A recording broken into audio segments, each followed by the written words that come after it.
নমস্কাৰ, আপোনালোকে চাই আছে সমাজৰ কথা। আজি মই এনে এজন ব্যক্তিৰ লগত মত বিনিময় কৰিম। সেইজন ব্যক্তিক নতুনকৈ চিনাকি কৰি দিয়াৰ প্ৰয়োজন নাই। হয়, মোৰ সৈতে আছে শুকুৰ আলী আৰু তেখেতক নতুনকৈ চিনাকি কৰি দিয়াৰ প্ৰয়োজনেই নাই আপোনালোকক। আপোনাক পোনপ্ৰথমে স্বাগতম জনাইছোঁ। স্বাগতম জনাইছোঁ আপোনাৰ চেনেলৰ ফালৰ পৰা। হয়, সমাগত বিধানসভাৰ নিৰ্বাচন খেলিব। আশা ইন সকলোৰে থাকে, খেলুৱৈসকল কেতিয়াও বহি নাথাকে। খেলুৱৈসকলে সদায় খেলি থাকে। আৰু এটা কথা কি, যুঁজাৰু কেতিয়াও কাকো দি ক্ৰেপ নকৰে, ভয় কাৰো দিকে নাখায়। হয়, যুঁজাৰুসকলে যুঁজি থাকে। গতিকে আমি যুঁজিম, আমি যুঁজাৰু হয়, গতিকে আমি ক্ৰেপ নকৰোঁ কাকো। আপুনি এবাৰ নিৰ্বাচন খেলিব 100%। কোনটো সমষ্টিত খেলিব ঠিক কৰিছেনে? ঠিকটো আপোনালোকে দেখাই পাইছে যে মই জালুকবাৰী সমষ্টিত এবাৰ প্ৰতিদ্বন্দ্বিতা কৰিম বুলি আপোনালোকে ভালকৈ জানে। মানে আপুনি বৰ্তমানৰ মুখ্যমন্ত্ৰী হিমন্ত বিশ্ব শৰ্মাৰ লগত খেলিব? চাওক, হেমন্ত মই সেইটো চিনি নাপাওঁ। মূল কথা হ'ল আমি খেলুৱৈ হয়, আমি যুঁজাৰু হয়, আৰু যুঁজাৰু কাৰো ভয় নকৰে, ক্ৰেপ কাৰো নকৰে।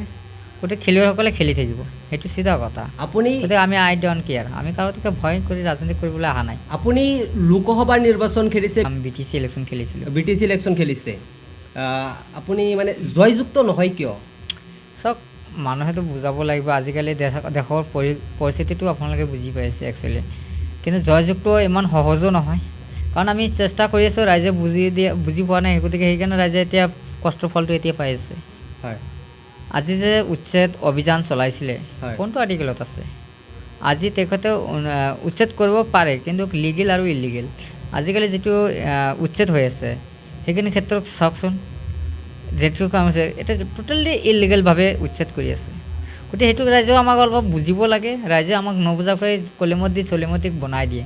যিজন মানুহে কাম কৰিব পাৰে, যিজন মানুহক আমি বিবেচনা কৰিব লাগে যে এই মানুহজন আমি দিছপুৰত পঠাব লাগে, যি দিছপুৰত পঠালে আমি বা পাৰ্লিয়ামেণ্টত পঠালে আমি কাম কৰিব পাৰিব, ৰাইজৰ হৈ মাত মাতিব লাগে, কাৰো দিকে ভয় নকৰে, যুঁজাৰু মানুহ পঠাব লাগে। কিন্তু আমি সেইটো বিবেচনা ৰাইজে নকৰাৰ কাৰণে এই ভুলটো এইটো। আজিকালি চাওক, মিয়াক যেনেকুৱা টাৰ্গেট কৰিছে, ইউ উইল মিয়া হাৰ্ট মিয়া বা ইউ উইল ইনচাল্ট মিয়া, আপোনাকতো এটা সময়ত চবকে মানে এনেকুৱা বনাইছিলে, চিফ মিনিষ্টাৰে এনেকুৱাই কৰি আছে।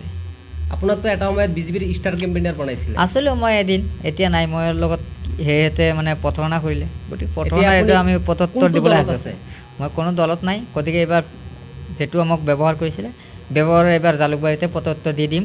মিয়াৰ সংঘাত চলাব খুজি আছে নহয়, এইবাৰ মিয়াৰ সংঘাত আমি দেখুৱাই দিম। গতিকে মিয়াই এইবাৰ ৰাজ কৰিব জালুকবাৰী। সাহস আছে, আহক সন্মুখত। ৰকিবুল MP হৈছে, মানে কি ক'ব? সেইবিলাকৰ কথা কৈ লাভ নাই। আৰু সিহঁতে কি জানে? একো নাজানে নেকি? তেওঁ কি আছে? তেওঁলোকে দুৰ্নীতিহে জানে, তেওঁ চিণ্ডিকেটহে জানে, তাৰ বাহিৰত কি জানিব? তেওঁলোকে উন্নয়ন জানে নেকি? তেওঁলোকৰ কোনোবা কাম আছে? তেখেতৰ কি? তেখেতৰ ব্যৱসায়, গতিকে ব্যৱসায় লৈ থাকে। আমি সেইটো ব্যৱসায়ৰ পাছে আমি দৌৰি থাকোঁ আমাৰ ৰাইজে। সেইটো কাৰণেতো আজি কান্দি আছে। আজি কোনে কেইটকা হেল্প কৰিছে? আজি ৰকিবুল সমষ্টিতে উচ্ছেদ কৰি আছে জানো ৰকিবুল? আছে বদৰুদ্দিন আজমল? সংখ্যালঘু কিয় সংখ্যালঘু নেতা? জনে নেকি মানুহে আজি বিপদৰ সময়ত চিঞৰি কান্দি আছে। কোন নেতা পালে আজিকালি? নাই, কোনো নেতাই নাই। আজি ইলেকশ্যন আহিব, চাব ঘৰত মানে ঠাই নহ'ব। এনেকুৱা নেতা পালি নেতা ইমান ধুনীয়াকৈ বুজাব, আপোনালোকে ভোট দিয়াৰ পিছত আৰু সেইটো খবৰ নাই।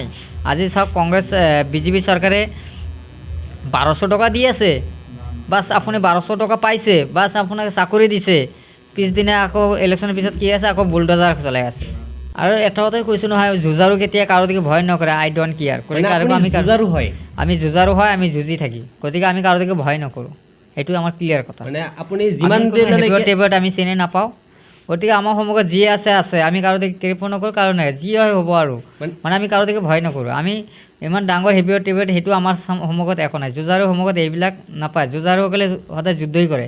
গতিকে যেতিয়া যুঁজাৰুসকলে যেতিয়া নামে, কেতিয়াও ভয় নকৰে, কেতিয়াও নিজৰ চিন্তা নকৰে, নিজৰ পৰিস্থিতি বা নিজৰ জীৱনৰ কাৰণে কেতিয়াও ভৰসা নকৰে, তেওঁ নিজৰ চিন্তা নকৰে, তেওঁ দেশৰ কাৰণে সদায় চিন্তা কৰে। গতিকে আমি সেইটোৱে লাগিছোঁ যে আমি নিজৰ স্বাৰ্থৰ কাৰণে মাত মাতা নাই, আমি ৰাইজৰ হৈ মাত মাতিবলৈ আহিছোঁ, ৰাইজৰ সমষ্টিৰ কাৰণে মাত মাতিম, উন্নয়নৰ ক্ষেত্ৰত আমি যুঁজিবলৈ আহিছোঁ। আমি দেশৰ পৰিস্থিতি হিচাপে গণতন্ত্ৰ ৰক্ষা কৰাৰ কাৰণে আমি যুঁজিবলৈ সাজু হৈছোঁ।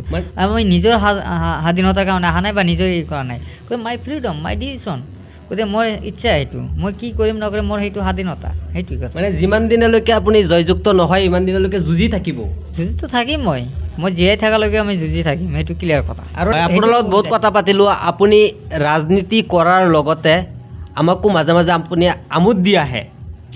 আমোদৰ কাৰণে কিবা এটা যদি কৈ দিয়ে, ইংলিছ আপোনাৰ মানে ইংৰাজী মানে শুনিব বিচাৰে দৰ্শকে, মই নিজেও শুনিব বিচাৰোঁ, কিবা যদি এটা কৈ দিয়ে। মোৰ তেনেকুৱা ইংলিছ ডাইলগ বা তেনেকুৱা মোৰ বিষয় নাই। মই যে আপোনাৰ আছে আপুনি কৈ দিয়ক না। মই কি ক'ম, মই কোৱা তেনেকুৱা বিষয় নাই যে মই সেইটো ক'ম। গতিকে সেইটোৱে কথা। গতিকে এইবাৰ আমি যে CM-ক হেৰুৱাব পাৰিম, সেইটোৱে হৈছে মূল টক্কৰ। মই যে তেখেতক হেৰুৱাব পাৰিম, ইমান মানুহজনক যুঁজাৰু মানুহক যে হেৰুৱাব পাৰিম, গতিকে সেইটো মূল কথা। আপোনাৰ এটা কি ডাইলগ মানে যে আমাৰ ডাইলগ নাই, ডাইলগ নাই। এতিয়া ডাইলগ সময় দিয়াৰ কাৰণে আপোনাক ধন্যবাদ জ্ঞাপন কৰিছোঁ। আপোনালোকে ইমান সময় চাই আছিলে সমাজৰ কথা।